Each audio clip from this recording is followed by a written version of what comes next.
All right. Good afternoon, everybody. I'm Brian Ilg. I am with AI Ready RVA, joined today by Jeffery Recker, and we're really excited to cover some really interesting content around mitigating algorithmic bias within AI systems, something that is incredibly important if you are using, developing, employing AI within your organization or just for fun.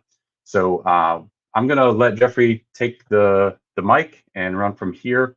But right before I do want to let you know AI Ready RVA is here to cultivate AI literacy within the greater Richmond region through awareness, community engagement, education, advocacy. And we want you to make sure you're following us and paying attention to AI Ready. We're doing a lot of interesting stuff beyond just bias and AI. So a lot of great content coming your way. And we'll tease out some other events here coming down the road. But Jeffery, mic is yours. Go ahead and just do a quick intro on yourself and BABL AI, and love to hear what you got to say. Thanks. Thank you. Thank you for the introduction. Excited to be here. My name is Jeffery Recker. I'm the co-founder and chief operating officer of BABL AI. We audit artificial intelligence algorithms for ethical bias, legal compliance, and good governance. We also offer a wide range of educational materials. I put together this presentation on understanding and mitigating algorithmic bias in AI systems, kind of give you a high-level understanding of the different types of bias that are out there with some examples of various algorithms that they might find their way in.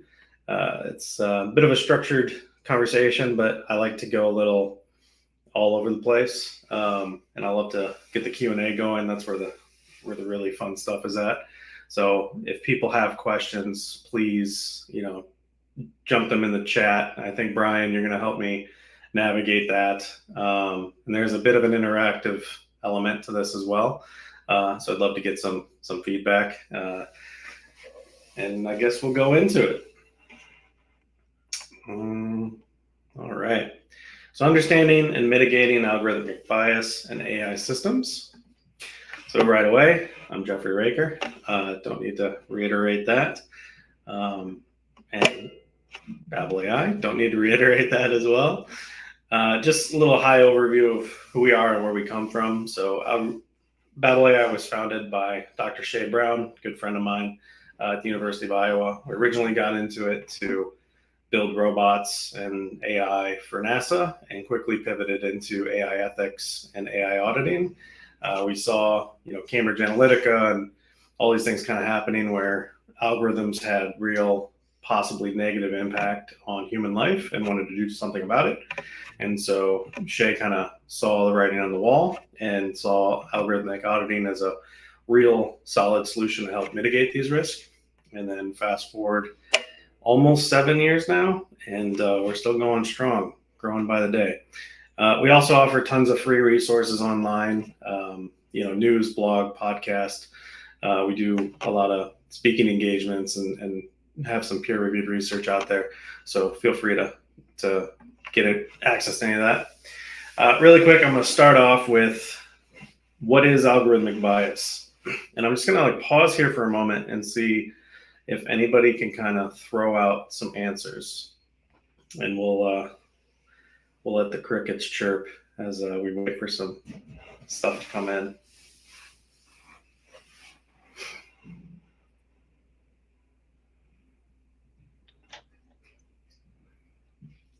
You see anything populating, Brian? Not quite yet. Why don't you go ahead and just give us the shortcut to the answer here? Algorithmic bias, break it down. Yeah, I'll do that. And I noticed too, we just started the stream. So my guess is there's probably some people slowly working their way in. We did just get one. Inherent bias within the code or the system. That is an element. Yes, that can be an element. Love to get some more. Yeah, so the question, next comment is, what is algorithmic bias? Yes. All right. Systematic and repeatable errors in a computer system that create unfair outcomes, such as privileging one category over another in ways different from intended function of the algorithm. That is a great answer. I see that systematically. Yeah, there you go. Yeah. So algorithmic bias occurs when algorithms make decisions that systematically disadvantage certain groups of people. And this can happen in pretty much an infinite kind of ways. A lot of times we like to believe that an algorithm is biased because of the computer, that the AI itself, the algorithm itself, whatever it is. But what actually ends up happening is it's a reflection of societal biases. It's a reflection of biases that are found within the data used to train those models more than it is the system itself. And so it comes down to understanding like what these biases are. Once you figure out what they are, then you can kind of identify them and you can test against them and try and mitigate them. And so these are what I would say are probably the 13 most common forms of algorithmic bias. And they're not in any particular order, except the first two are probably the most common, or at least the most talked about, identified, and they're the driver between a lot of lawsuits or regulations coming up or just action within groups, and for obvious reasons. So the first one is gender bias, which is when one sex is favored or another sex, or is not represented in the results at all, as in the case of transgender people. A good example of this would be a hiring algorithm that favors men over women in certain kinds of roles. Now, this is not always obvious as to, one group over another. But a good example of this with gender bias and hiring is people tend to fundamentally talk differently. And for a really good example is men and women just fundamentally talk differently, just like you would if you speak English in this country versus that country, right? And bias can find its way in based on that language, based on, say, a resume that you're putting out. So a good example of this would be, say you have two applicants that have identical resumes. You got one that's a man and one that's a woman. And men historically tend to play American football. Women tend to play American softball, right? Well, if the data trained was looking at historical examples of people that have, been hired or promoted within a role, and they keep seeing a common theme of, captain of the football team tends to be some type of thing, some type of quality that wants to get people up. But they don't see that in softball, even though the resumes otherwise are basically identical. That is one way where an algorithm is making an opinion that this person might be a better candidate than this person, even though it has nothing to do with the actual qualifications. It might find something in the language or some semantics in there to try to justify why one person is better than another. And especially when you have like machine learning algorithms where, they're building an opinion based on just a wide set of data, finding those little details can be quite difficult. The next most common one talked about is racial bias, which is when one racial group is favored over another racial group. Pretty obvious. An example of this is AI used in the criminal justice system to determine the likelihood of repeat offenders of crime. So this is something that's absolutely happening. So we're using AI, basically, judges are using AI to evaluate the likelihood someone's going to be a repeat offender, and then justifying that on whether or not to release someone from parole. And because of 400 years of systemic racism in the United States, and this happens globally, so every area has got its own particular little issues. But for this example, hundreds of years of systemic racism where people of color are systematically be put in prison. If an algorithm is looking at certain categories, even if you're not explicitly looking for race, you might find things like a zip code. You might find things, it's facial recognition. It's identifying certain things where something that doesn't actually have to do with the qualities of the actual human there, but it's identifying things that are based on historical precedents which is as a byproduct of basically racism, then it can kind of get, poorly inform the decision that that is being made. And then there's another piece of this too, which is the blind faith in the algorithm, which I can touch on later. But if you're not asking yourself constantly when you're using these tools, why is this result populating? And then you can run into some systematic problems. The next would be age bias, which is when a group of people of certain age groups are favored over another group. So this can be a byproduct of data representation. And so what I mean by that is basically the older you are, the less likely you are to have a digital footprint.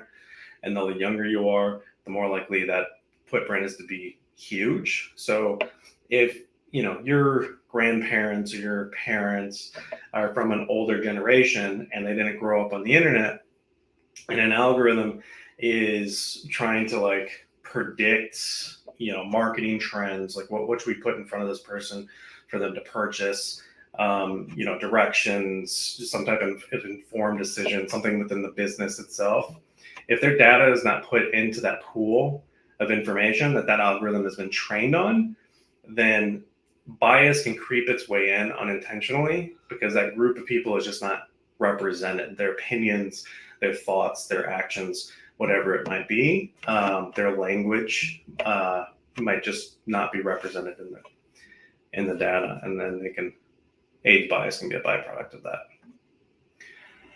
The next would be a socioeconomic bias, which is when people of economic advantage in life are represented over people in less fortunate situations. So this could be facial recognition and monitoring for work and school. And facial recognition is slowly kind of finding its way in a lot of places. This could be like accessing your home. It's on pretty much everybody's cell phone right now. And this is one of my favorite examples, actually, of how hard it can be to identify bias in an algorithm. So this is a real life example that we had worked on at BABL, where there was a facial recognition software that was trying to determine whether or not students or workers are cheating on an exam. And it's basically monitoring your face and trying to figure out, are you cheating? Are you doing anything you're not supposed to be doing? And the reason they came to us is because there was questions around, hey, it looks like we think, this is stakeholders outside are putting pressure on the organization. We think that people with darker skin color are being flagged unfairly for cheating more often than people with lighter skin color. So they bring us in, we look at it, and of course, you do some pretty simple math and kind of figure out, there's groups. The darker your skin color, the more likely you are to be unfairly called out for cheating, even when you're not. So right away, one of the advice that we would give to people, and it's pretty commonly known now, way to mitigate this is by just improving your data set. So a lot of these facial recognition programs in particular, especially the earlier ones, were built on these same large data sets of images and videos, which tend to come from a Western context. It tends to come from, early adapters. So a lot of Americans, Canadians, Europeans, and just as a byproduct of that, because of, what so many people look like within these groups, and people that have access to these, say these social media accounts or digital cameras or whatever it might be, don't represent a broader group of people pretty well. So a really good way to mitigate that bias right away is just improve the data set. Just flood it with images of more representation.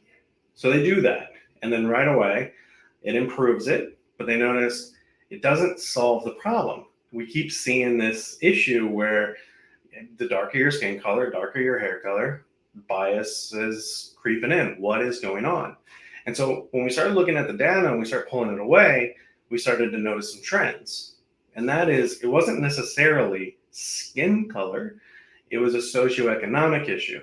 It's this person doesn't have the same bandwidth. This person doesn't have a modern computer with a good lens. This person is in a crowded space, a coffee shop, a condensed, cluttered room with kids all of these things. They're on their phone instead of on a computer because they didn't have access to a computer.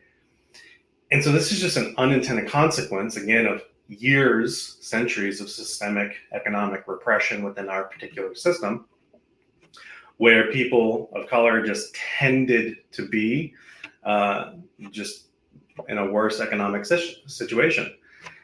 And so once you understand that, once you can identify that, then you can start addressing those issues and improving that. So it's like, okay, well, let's account for bandwidth. Let's isolate the face so it's not being confused by things going on, or whatever it may be. Confirmation bias is when an algorithm produces a feedback loop from its previous results. This is YouTube, TikTok, Facebook, Instagram recommendations on content. This is where like political bias is going to find its way in, and other political bias is probably the most extreme way, and it finds its way in through this. So basically it's like, I really like the Joe Rogan podcast, and then from there, you should check this guest out, they show up a lot, and then you should go to this guest, and you should go to that guest, and you just kind of get to a more and more narrow group of information. That's where confirmation bias comes in. And this can come in from, not just political, but in a lot of different ways. Representation bias is when one group of people is not represented in the algorithm's data. So for example, indigenous people not being represented. So this actually is quite a big deal. So indigenous people just tend to be a little more isolated depending on where you're at, whether you're in Brazil or whether you're in northern Alaska, wherever it may be. That access to, say, internet to resources, or whether it's a choice or not, tends to be much less. And so their data doesn't get in there. So a really good example would be, say, FEMA in the United States comes and helps a community when a natural disaster happens, right? So say a hurricane comes in and levels the space. Well, if an AI is trying to figure out, hey, how do we rebuild this system? And that algorithm is built on a Western context. So like a really good example would be in the United States, we have a lot of wood buildings. In Europe, there's a lot of concrete buildings, right? So if an algorithm is built to rebuild something in a particular way, and say indigenous people, they have a very specific way to their culture that they're building something, then that's a form of representation bias where, hey, you're getting money to build it, but we're going to build it in a certain way. Concept drift is when an algorithm model does not adjust for unseen events someone might experience. So this could be like an AI assistant predicts your purchasing decisions, but fails to change after you move to a new city. So you're going to start seeing in the next probably 3 years or so, personal assistants just kind of everywhere. Just kind of helping you out, whether it's business, whether it's in your personal life and all of this. So like a good example would be, say your personal assistant is just kind of listening to your smart refrigerator and trying to refill your milk or refill all of your stuff. And then you move to a new area. And so you move to a new country and that food's just not available anymore.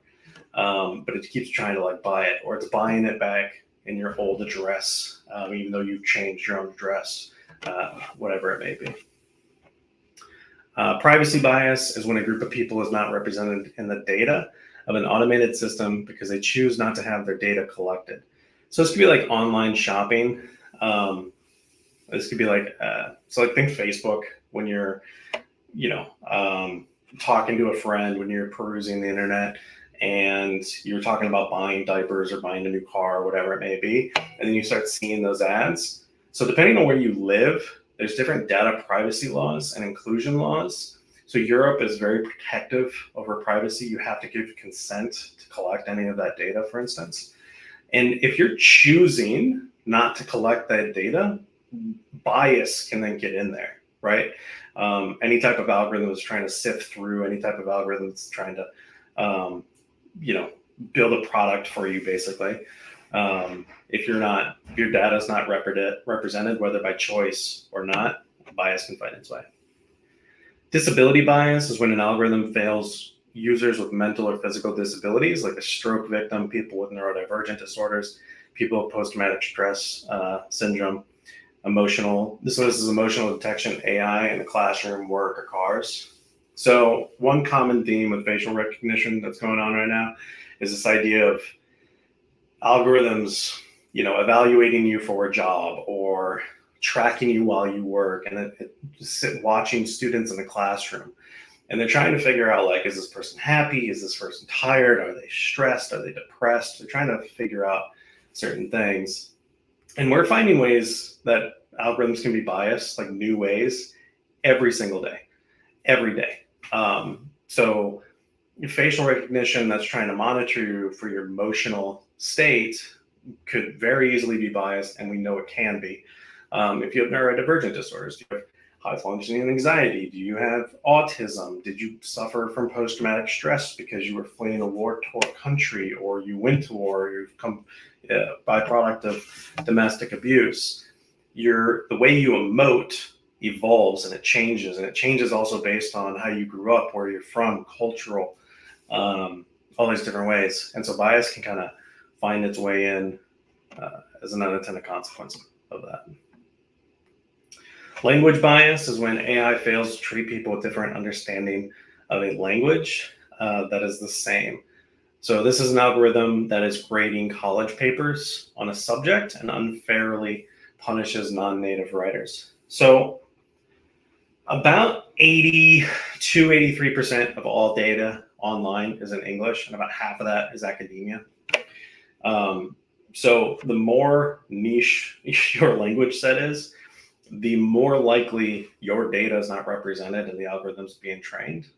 And so this can kind of find its way into a lot of things. This could be even like, I have a chatbot that's trying to write a presentation for work, or this example where it's you have a chatbot that's grading and evaluating papers, and you're a non-native speaker, you came from a second country, and it's not judging you based on the merit, based on the content you're producing. It's judging you because you don't have a perfect language, which is troubling because language is constantly evolving on top of that.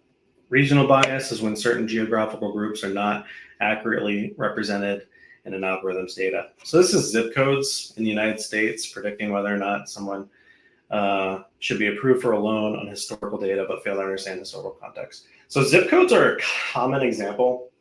You'll find these things where, say you're applying for a job, or it's facial recognition or whatever, and there's no identifying factors. There's nothing that says, I am a man, I am a woman, I am, this race, I'm from this country. It's not asking for any of that, but an algorithm can still infer those things or make decisions based on those things, even though it's not there. And zip codes are a really good example of this. So zip codes, long story short, in the United States, to give some context here, back in the 30s, we passed these, part of the New Deal, we passed these laws to kind of get loans out to build homes. As these new neighborhoods were being built, they were basically saying only white people. And so as a byproduct of that, in cities, we started grouping society, groups together, right? So you have like, a section of people from Italy, a Black community, an Asian community, whatever it is. We started grouping people in these areas. And then in the 50s, we started creating zip codes. And zip codes tended to build around these communities. Well, fast forward, again, years of systemic racism, systemic sexism, and all of this data that's in there. Women, for instance, couldn't get any type of loan without a husband or a father signing on it until the 1970s. People of color especially really, really struggled to get loans. And this can find its way into decisions being made today based on the historical context, where it's like, oh, it's not that someone of a certain background isn't getting a loan, but maybe the algorithm is saying people from this zip code tend to not get loans or tend not to pay them back. And then that's kind of how it finds its way unintentionally. Recency bias is when an algorithm prefers more recent data over historical data. So this is when AI tries to predict trends in financial markets, but prefers current live data over historical trends. Pretty simple one. Cultural bias. So this is another one where it's really tricky. Cultural bias is when an algorithm prefers one culture over another culture. So this could be facial recognition, failing to identify someone who uses a hairstyle that more represents their cultural heritage over a commonly used hairstyle. So again, a lot of these algorithms are built in a Western context.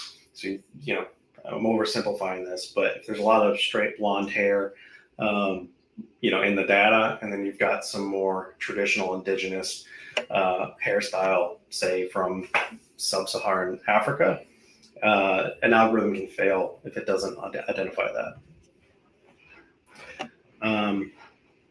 And that's about it. So there's an infinite number of ways that AI can kind of have bias, quite literally infinite. Basically, any way that society can be broken up and one group over another can be disenfranchised or whatever it may be, that can find its way into the data.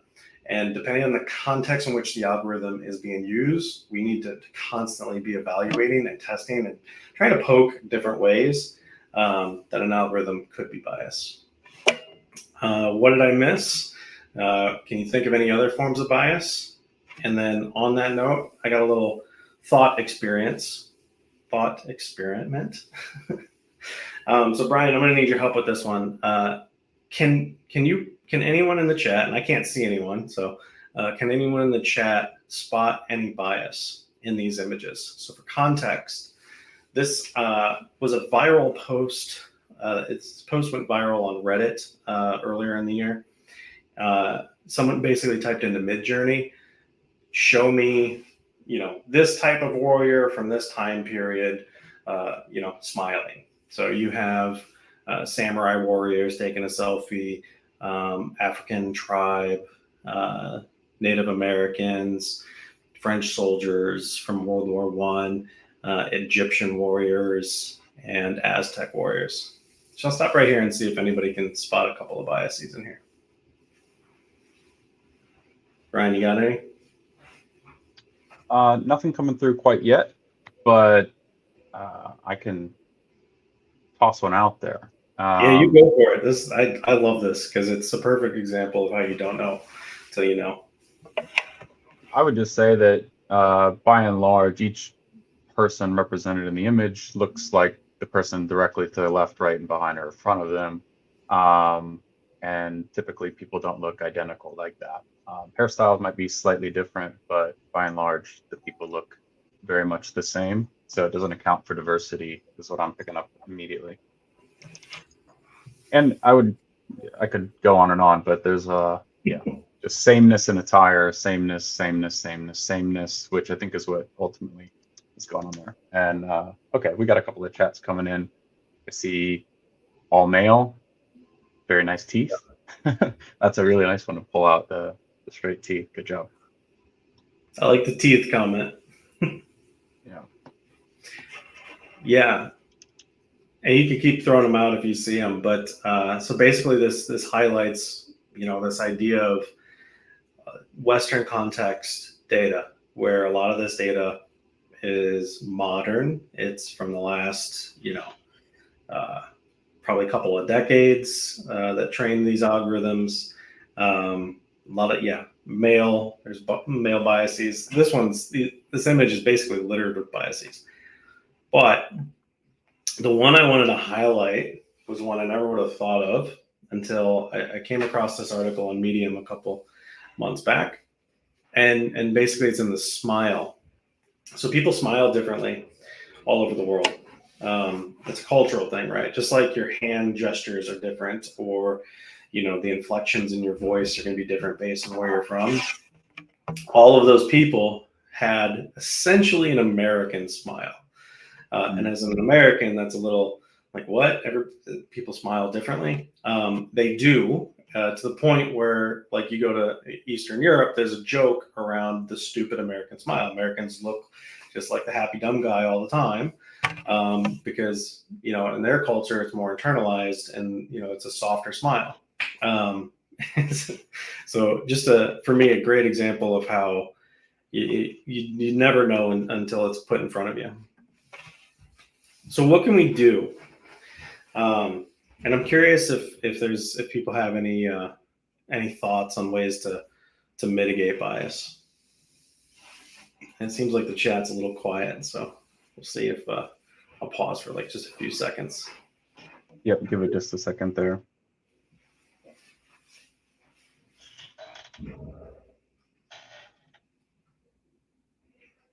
I'll take the first stab at what we can do.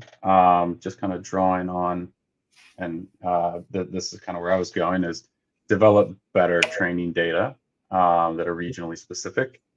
But it tends to be based on what you've called out within this of the data is flawed. It's not thinking or it's not informed on all the different biases that can be present, and making sure that you're aware of those biases while you're building the data sets and making sure things are represented correctly, or at least as best as you can. That's my thought. Yeah, you're definitely hitting on a chord. I could actually go in quite detail about this because sometimes it's not necessarily like the data is flawed itself. It's more about how it's being used, right? So like what kind of guardrails are you putting in place? Again, the context of the algorithm might be different than the broad data set that you're using, but even there's also like scarcity issues. So go back to that indigenous example. There might be a scarcity of data of indigenous groups. So say you have like some, tribes in the Amazon, and you have an algorithm that's helping determine, say, how Brazil spends funding.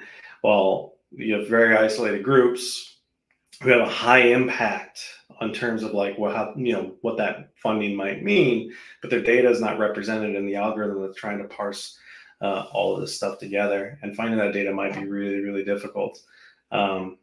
So yeah, it's you're definitely hitting a good chord. Were there any others?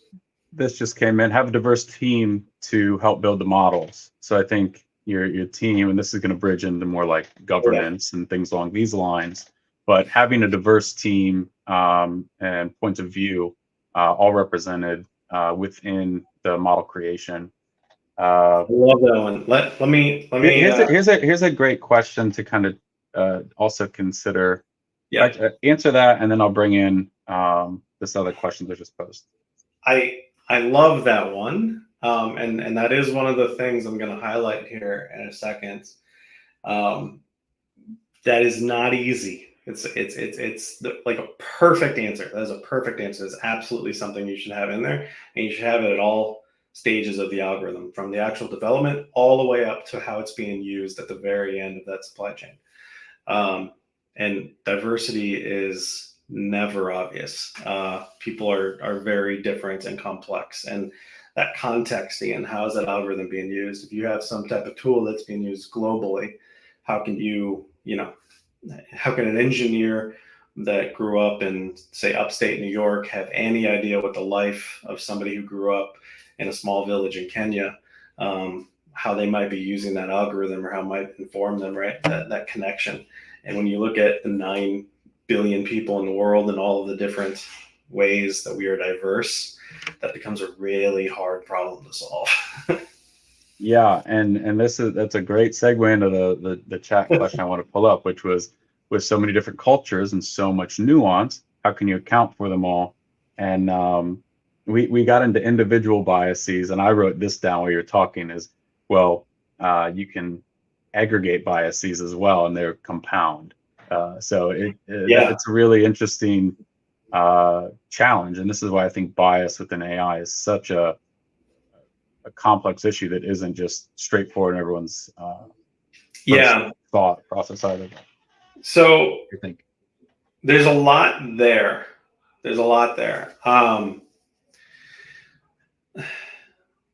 So the short answer is there's an infinite number of ways an algorithm can be biased, right? So like I've touched on a few times now, this idea of any type of bias that can exist in a society, whether obvious or not, can find its way into an algorithm. What's really important though is, one, you should constantly be checking and monitoring and reevaluating. Like, that's just good practice, right? You should always bring in as many stakeholders from as many backgrounds and perspectives to kind of poke and challenge it and break your system. Like, that's just going to make it better. But, and I've said this a few times now too, context is really, really, really important. AI is secretly everywhere, and it's going to get only worse, right? So, and what I mean by that is the average company uses about 260 different software tools. Yeah, at the enterprise level, that jumps up to about 350.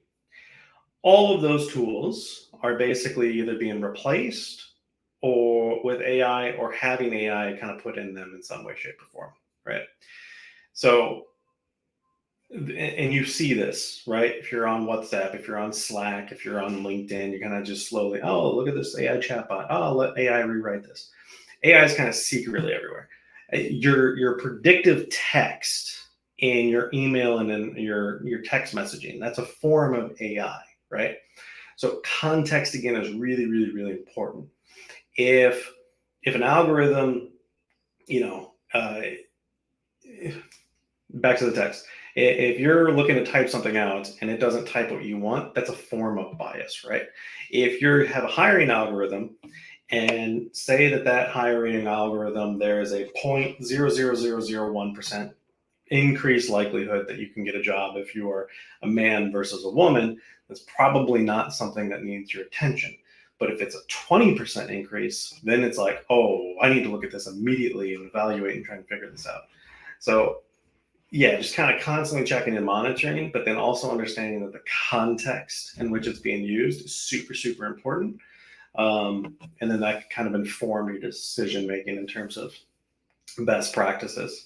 But yeah, AI is kind of secretly finding its way into everything, which is not a bad thing. AI is a clever tool that can help us solve complex problems. It's interesting when you can quantify the bias, right? Because I don't think that's something that as humans we're able to quantify our own biases. And great comment from Liz, which is we're putting a lot of pressure on AI to be unbiased, which Impossible.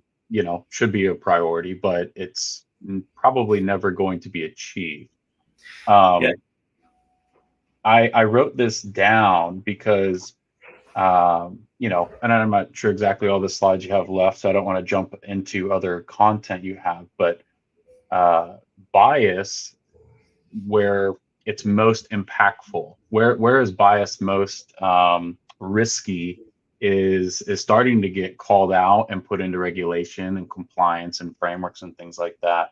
I'm curious if you have anything queued up on where some of these biases are being most targeted to make sure that they're reduced the most. Because as if it says predicts your next 3 words in your email versus whether somebody gets a job or a loan, are pretty also context driven, to further your point. Yeah. So, okay, there's a lot there. So first off, all AI is bias. This is something I say all the time. Every single algorithm has bias. The only question is, what are those biases? Who do they affect? And how bad is it? Is it statistically significant to matter, right? So every algorithm has bias. There's no such thing as an unbiased algorithm, and don't assume that it is. You absolutely should not. But again, if it's like statistically insignificant, then it's still a form of bias, but it just doesn't matter to you. But it's kind of just being proactive about that and saying, like, to your questions about like what do you focus on and like what's important and the worst ones. Again, it goes back to context is the most important thing in that, right? So it's like, how is this algorithm being used? And again, you don't know what you don't know until you know. So the best way to get to that, and I'm going to highlight this in a second, is you should be doing risk and impact assessments. And to do a really good one, you should have as many stakeholders as possible, right? Just get as many people in at all stages of that life cycle, right? From the development side to your legal team, to your C-suite, to every single potential end user. So if you have like a hiring algorithm, for instance, it's, make sure that HR people are using it, make sure you get different perspectives from those HR people, make sure you get their managers kind of thoughts on this, make sure that the end user, the people that's actually being hired for that algorithm, have some type of input on this.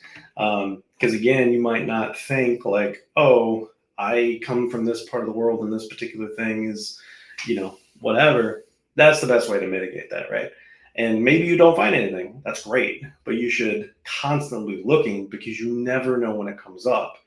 And a thought experiment I would encourage everyone to do is just go on to Google and type in AI, any industry, lawsuit, and then racism or sexism. These things can kind of sneakishly find their way in there, right? And we obviously just, none of the people that are building those tools think that their algorithms are, say, racist or sexist or whatever, but they can kind of just, all of a sudden, it happens, and then the next thing you know, 1.8 million people were denied healthcare because of a systematic error, a bias error that nobody could identify. And then the users of it had a blind faith in that tool. They thought, oh, it's a really sophisticated software. It knows better than me. I have my own personal biases, so how can this computer have biases? And the reality is that's probably worse at bias, because it's a reflection of our own internal biases. And then it can just systematically and exponentially propagate those biases in whatever system they're being used. Yeah, you and Liz are on the same page to a degree. She said that it can be trained to do a better job. We see that in some outcomes of even things like healthcare. But if it can also pull out some blind spots. And humans, when they inject their what is not biased, that's also a flawed concept as well. So it can also create new biases within the system if it's just the 5 or 6 humans injecting their points of view. So this bias concept is a challenge. Yeah, and I would say too that like bias in itself is evolving, right? So it's like humans love to compartmentalize things. And what I mean by that is like race, for instance. Race is a really stupid idea that humans came up with. It's a human construct. No bias on that. If you actually look at it, there's no such thing as race, right? And again, I've seen this personally at BABL. I had to build a data set to, ethical data sets are a whole other conversation, but I had to build a data set to evaluate a system. And to do that, I needed to get as much representation as possible. And so within the particular context of this algorithm, we're using the United States, how the US classifies race. So you have like, white, indigenous, black, Hispanic, whatever it is. And when you start looking at it, it's really silly. What is Hispanic? Like, how is that Portuguese? Is that Italian?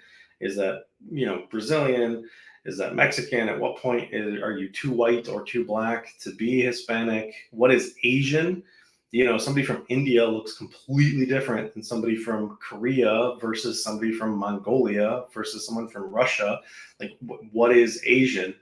And when you really start to like pull it back, you're like, oh, this is really, it's nonsensical. We put up these walls for no reason.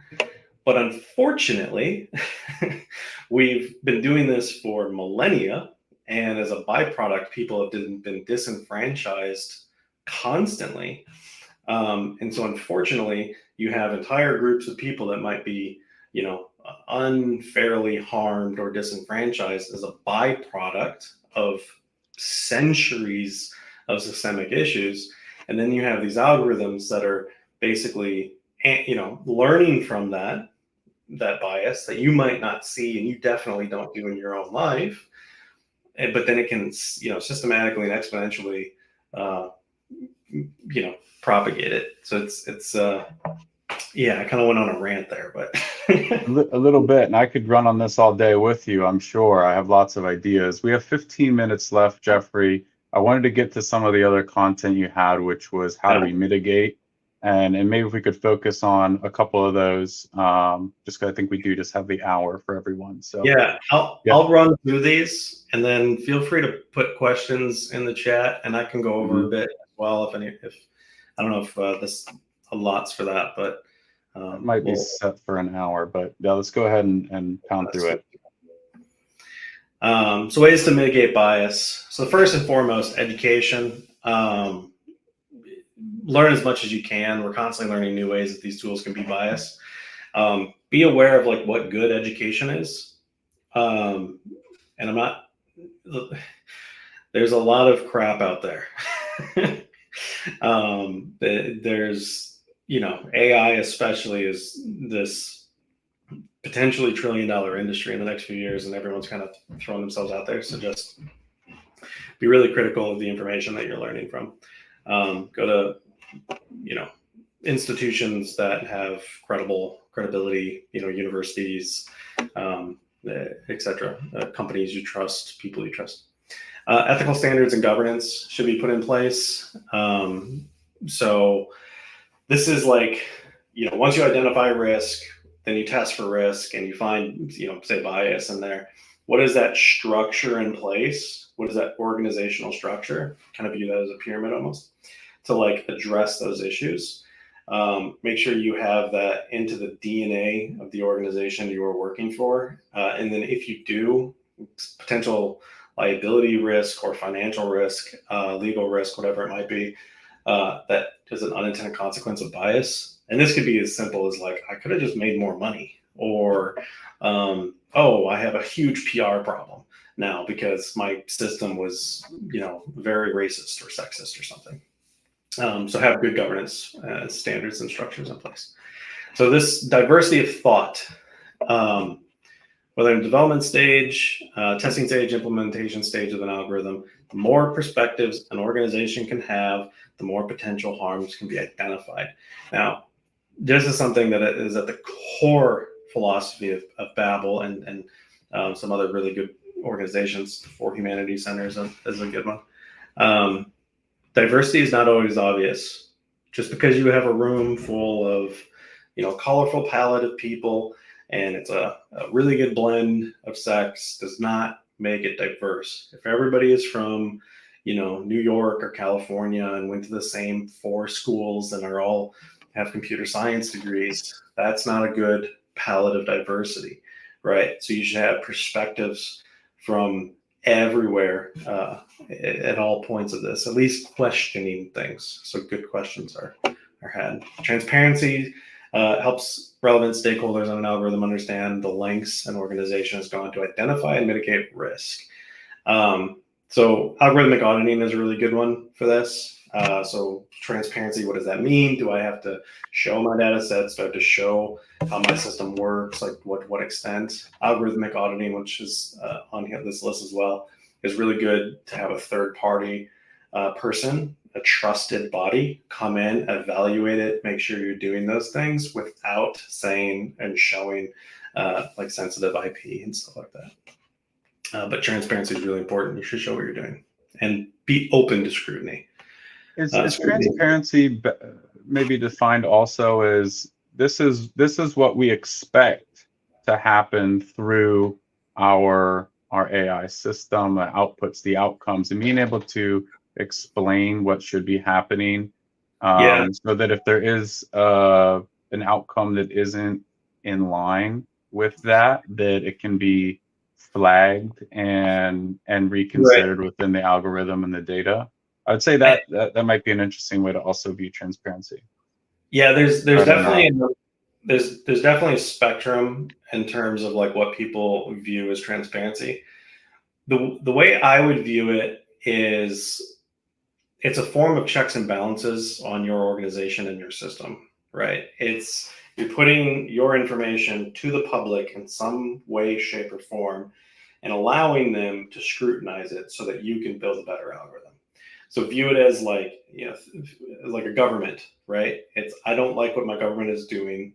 So I'm going to elect new people. It's like it's a way to kind of push and poke. And again, you should kind of just be open to that. It's not a scary thing. It can be, and do what makes sense for you within accordance of the law, but it shouldn't be a scary thing. Ongoing testing and monitoring. So this is super, obvious based on everything I was saying. But you should have guardrails in place. You should have your firewalls. You should do all of your stuff to constantly be checking for these things. And then you can automate a lot of this. You can do it by hand, whatever it is, and at any stage. So the actual developer should be doing this, but I would also encourage people that use these tools, also scrutinize them and test them. And maybe there's some type of thing in place, whether you have some governance tool you're using or the tool itself has some ways to do this. You do it on your own, you hire a third party, whatever it may be.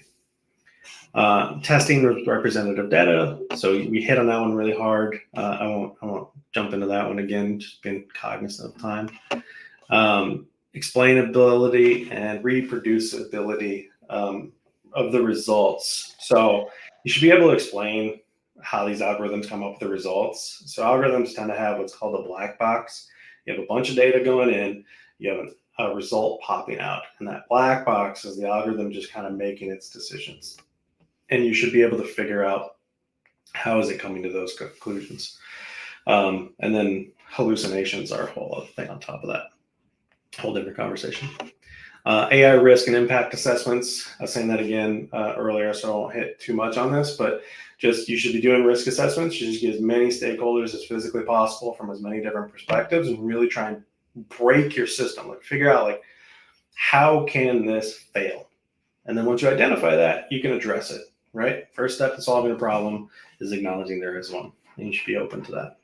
And then of course, algorithmic auditing. Again, it's a form of checks and balances, just like your SOC 2 audits, your financial audits, whatever it is.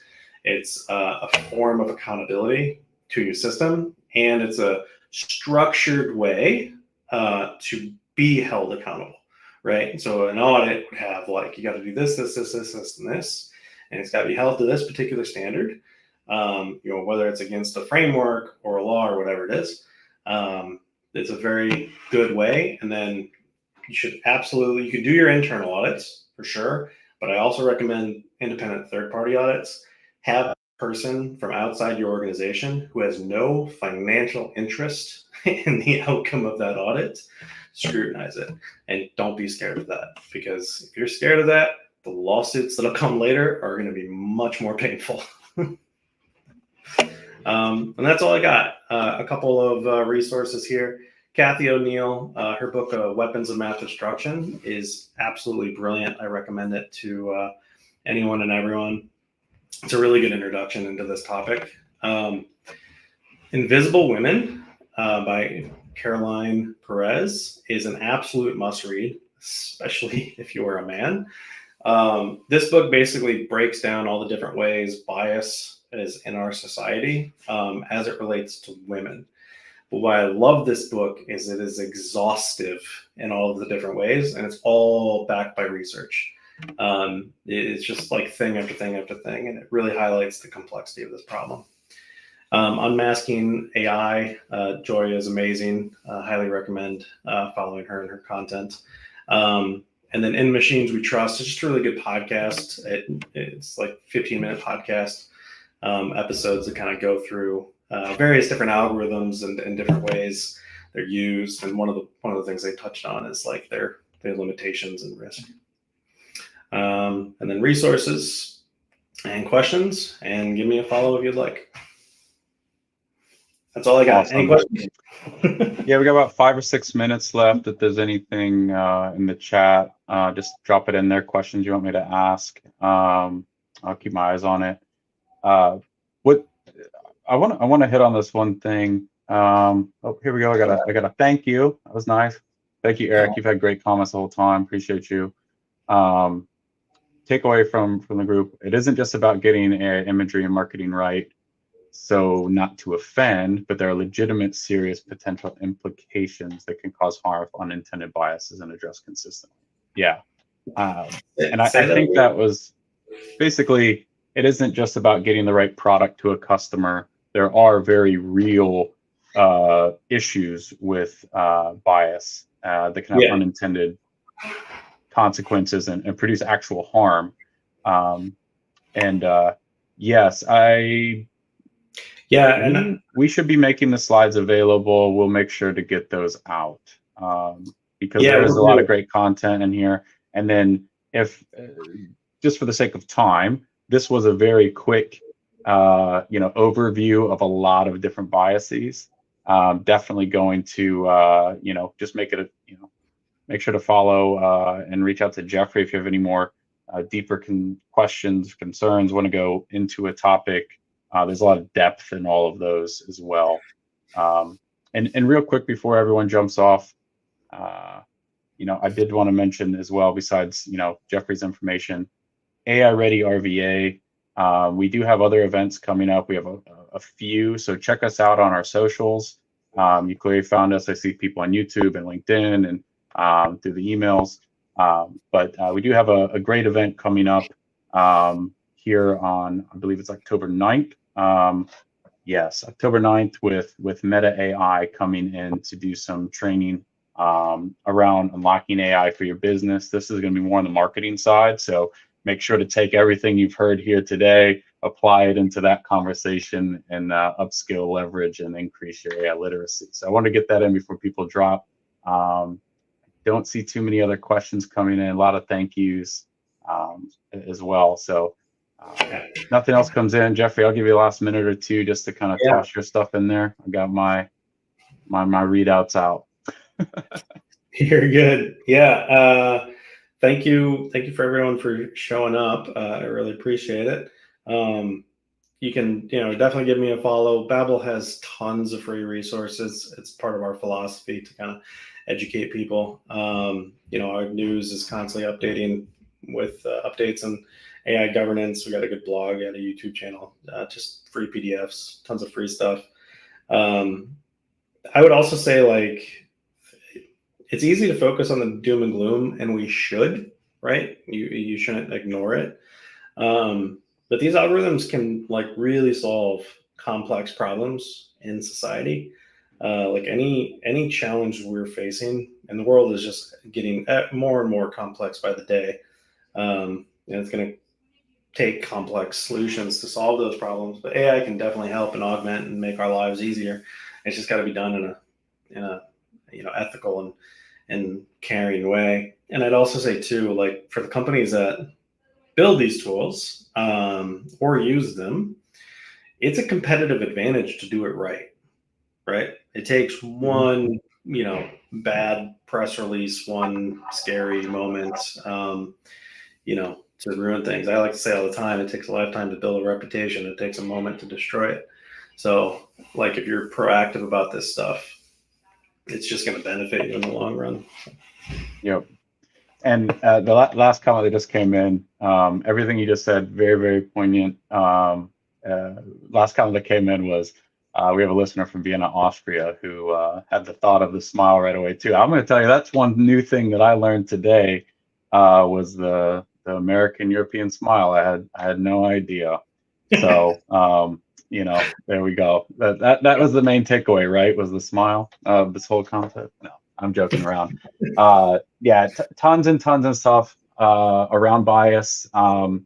And like I said, if we can quantify it, we can improve it. So maybe this is a way for us to systematically eliminate some bias and call things out. And who knows where things go? The future's all in front of us, and AI is here to help bring that future, solutions and an opportunity to reality. It's an incredibly exciting time to be in business, to be alive, and AI is just getting started. And as long as we do things with best effort, to your point, intentionally, we are going to be able to tackle some really interesting problems and advance, humankind. We're in a very, very cool time. So with all that, I'll say one last thing too. Don't be scared. I'll give you the last word. Yeah, don't be scared of AI too. This can be kind of doom and gloom when talking about it, but it can also be a great thing. You just gotta use it well and be critical of it. Perfect. Well, I'm going to go ahead and sign off here. We're right at the hour. Appreciate everyone who stuck around here all the way to the end. And we look forward to seeing you at future AI Ready events. Make sure to check us out on all our socials because we got a few coming up and a nice big one here on October 9th with Meta AI. So with all that, appreciate your time and questions and participation. Everyone have a great Friday and a great weekend. Have a good Cheers. day.